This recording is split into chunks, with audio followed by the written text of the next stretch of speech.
Welcome back to दक्षता academy channel. तो polity series में हम फंडामेंटल राइट्स यानी कि मूल अधिकारों के बारे में पढ़ रहे थे, जिसमें हमने राइट टू इक्वालिटी, समानता का अधिकार शुरू किया हुआ है।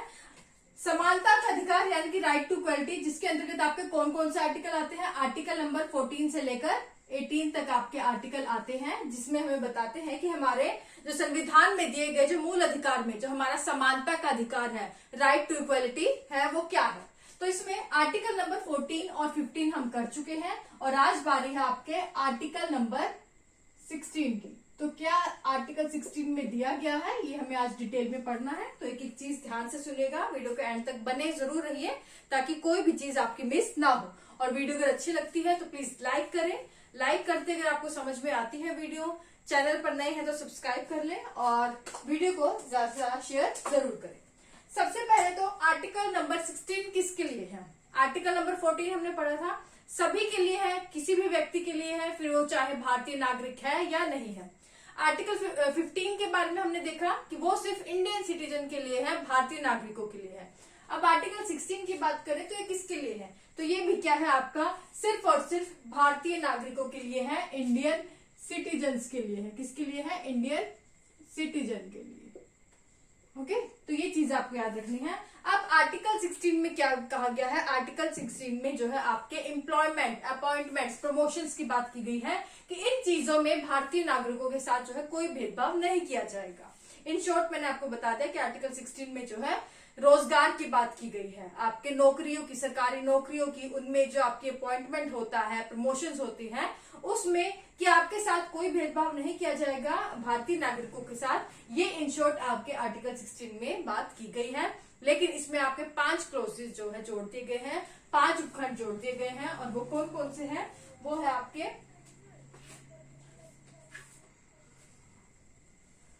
आर्टिकल नंबर 16(1), 16(2), 16(3), 16(4) और 16(5। तो ये 5 जो उपखंड इसमें क्लोज जोड़ दिए गए हैं, ये क्या कहते हैं, ये हम एक एक चीज करके पढ़ेंगे। तो सबसे पहले पढ़ते हैं आर्टिकल नंबर 16(1) में। तो इसमें क्या कहा गया है, इसमें कहा गया है कि जो आपकी गवर्नमेंट सर्विस, आपकी जो सरकारी नौकरियां हैं, तो एम्प्लॉयमेंट, 2 पॉइंट लिखे, एम्प्लॉयमेंट यानी कि आपकी जो नौकरी है, इसके अलावा जो आपकी नियुक्तियां हैं, अपॉइंटमेंट होंगी, अपॉइंटमेंट्स के बाद आपकी नौकरी लग जाती है, उसके बाद अगर आपकी प्रमोशंस भी होती है वो भी यहाँ पर इंक्लूड है।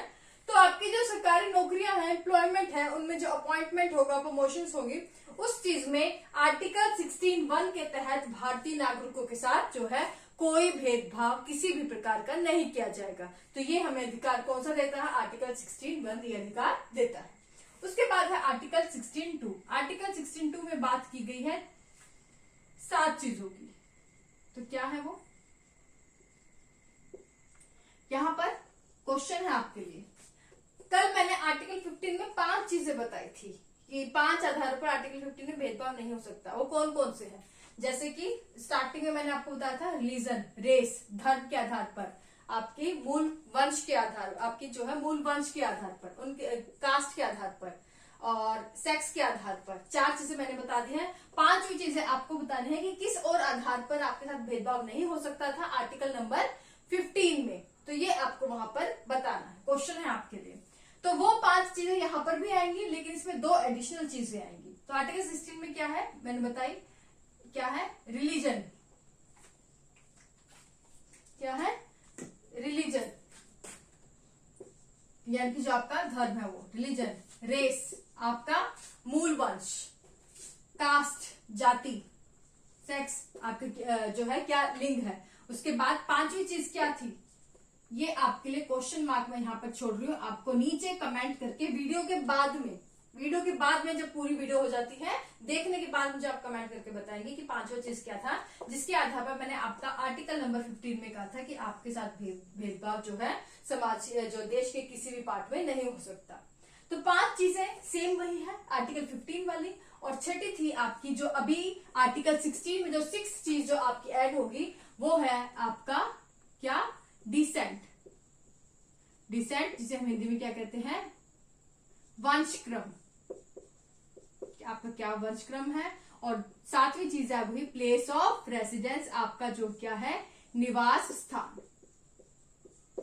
तो इन 7 आधारों पर जो है नौकरियों में या फिर अपॉइंटमेंट में, किसी भी नियुक्ति में आपका भारतीय नागरिकों के साथ कोई भेदभाव नहीं किया जा सकेगा। धर्म के आधार पर, रेस, आपके मूल वर्ष के आधार पर, आपकी कास्ट जाति के आधार पर, सेक्स के आधार पर। 5वीं चीज क्या थी ये आपको बताना है, मैं ये बिल्कुल भी नहीं नाम लूंगी, आपको कमेंट करके जरूर बताना है। डिसेंट वर्षक्रम के आधार पर आप कहाँ रहते हैं, आपके निवास स्थान के आधार पर। भारत सरकार की जो नौकरियां हैं, सरकारी नौकरियों की बात मैं कर रही हूँ, प्राइवेट जॉब्स की बात नहीं कर रही हूँ, तो वहां पर इन आधार पर, इन 7 आधारों पर कोई भेदभाव नहीं किया जा सकेगा, फिर चाहे आपकी सरकारी नौकरी हो, उनमें कोई अपॉइंटमेंट हो, प्रमोशन हो। ओके, तो ये आपको जो है याद रखने हैं। अब जैसे हमने आर्टिकल 15 में पढ़ा था, आर्टिकल 15 में भी 5 क्लोज थे, जिसमें पहले और दूसरे के जो अपवाद थे, एक्सेप्शन थे, आर्टिकल 15(3), 15(4) और 15(5). इसी तरह आर्टिकल 16 में भी क्या है, आर्टिकल 16 में भी जो आर्टिकल 16(3), 16(4) और 16(5) है, ये तीनों आर्टिकल जो है अपवाद है, एक्सेप्शन है आर्टिकल 16(1) और 16(2) के। कैसे है देख ले। आर्टिकल 16(3) में कहा गया है कि जो आपका संसद, जो आपकी पार्लियामेंट है, वो क्या है, विधि बनाकर, लॉज बनाकर जो है ऐसे लोगों के साथ, यानी कि जो प्लेस ऑफ रेसिडेंस यानी कि निवास स्थान के आधार पर ऐसे लोगों को जो है स्पेशल प्रोविजंस दे सकती है नौकरियों में, जो कि पिछड़े हुए हैं, आपके जो है समाज के ऐसे वर्गों में, पिछड़े हुए नहीं, समाज के ऐसे वर्गों में रहते हैं, समाज के ऐसे स्थानों पर रहते हैं। प्लेस ऑफ रेसिडेंस, यहाँ पर निवास स्थान की बात की गई है कि संसद विधि बनाकर जो है राज्यों के अधिकार देता है कि मतलब संसद विधि बनाकर, कानून बनाकर ऐसा प्रावधान कर सकता है कि ऐसे लोग जो ऐसे एरियाज में रहते हैं, ऐसे स्थानों पर रहते हैं जो कि समाज की मुख्य धाराओं में नहीं है, वो आपके पिछड़े हुए एरिया में रहते हैं, तो उनके लिए नौकरियों में उन्हें स्पेशल प्रोविजंस जो है सरकार जो है कानून के माध्यम से, संसद जो कानून बनाएगी उनके माध्यम से उन्हें दे सकते हैं, ताकि उन्हें समाज में आगे लेके आया जा सके, उन्हें जो है फ्रंट फुट पर लेकर आया जा सके। तो आप ये नहीं कह सकते कि ये तो हमारे जो है हमारे मूल अधिकारों का हनन है, क्योंकि आर्टिकल 16(1) और 16(2) में कहा गया है कि इन आधारों पर कोई भेदभाव नहीं होगा। लेकिन यहाँ पर जो है एक्सेप्शन मैंने बोला है कि उन लोगों को जो है उनके लिए कानून बना सकती है संसद, जो कि ऐसे स्थानों पर रहते हैं जो बहुत पिछड़े हुए एरिया में रहते हैं। तो ऐसे लोगों के लिए स्पेशल प्रोविजंस जो है अपॉइंटमेंट उनके लिए एम्प्लॉयमेंट में की जा सकती है। ओके, उसके बाद है आर्टिकल 16(4). आर्टिकल 16(4) जो है ये आपके राज्यों को ये अधिकार देता है कि आप ऐसे वर्ग, ऐसे ग्रुप के लोग जो कि समाज के जो पिछड़ा हुआ वर्ग है, जो कि समाज में पिछड़ा हुआ वर्ग है, और साथ ही इसमें 2 चीजें आपको याद रखनी है, एक तो समाज में पिछड़ा हुआ वर्ग है, और साथ ही इस वर्ग की जो किसी भी नौकरी में, किसी भी जो नौकरी में जो ऐसे वर्ग का जो प्रतिशत है, परसेंटेज है, वो बहुत कम है। जैसे किसी भी XYZ अगर जॉब अगर बात करें, तो ऐसी जॉब में अगर देखा जाए, तो एनालाइज किया जाए, तो हमें मिलता है कि ऐसे जो पिछड़े वर्ग है, पहले बात तो पिछड़े हुए हैं, और उसके साथ ही उनका किसी भी जॉब में जो परसेंटेज है, उन्हें जो जितनी % नौकरी मिली हुई है, जितनी होनी चाहिए, उससे बहुत कम है। बहुत कम लोग उनके वर्ग के जो लोग हैं, उनके ग्रुप के लोग हैं, जहां से वो आते हैं, वहां के लोगों का जो नौकरी में प्रतिशत है, यानी कि बहुत कम जो है प्रतिशत उनके लोगों का है, उन्हें कम जो है नौकरियां आपकी जॉब में मिली हुई है। तो इन लोगों को जो है आर्टिकल 16(4) के तहत इन लोगों के लिए जो है स्पेशल प्रोविजंस किए जाते हैं, इन्हें रिजर्वेशन जो है दी जा सकती है। तो ये भी आप कह नहीं सकते कि इन्हें आप स्पेशल प्रोविजंस क्यों दे रहे हैं नौकरी में, क्योंकि ये क्या है, आर्टिकल 16(4) क्या है, तीनों ही अपवाद है, एक्सेप्शन है 16(1) और 16(2) के तहत। एक बार फिर से रिपीट कर रही हूँ, 16(4) में राज्य अधिकार देता है कि ऐसे लोग जो पहली बात तो वो पिछड़े हुए वर्ग से आते हैं, और दूसरी बात उस वर्ग का किसी भी नौकरी में जो प्रतिशत है, उनकी जो अपॉइंटमेंट है आपको देखने को मिलती है, बहुत कम है। तो ऐसे लोगों को आप स्पेशल प्रोविजन जो है, जो राज्य है, स्पेशल जो रिजर्वेशन जो है वो नौकरियों में दे सकती है। तो ये था आर्टिकल 16(4). आर्टिकल 16(5) बात की गई है आपके जो है रिलीजियस इंस्टीट्यूट्स की। किसकी? रिलीजियस इंस्टीट्यूट्स की, आपके जो है धार्मिक स्थानों की यहाँ पर बात की गई है।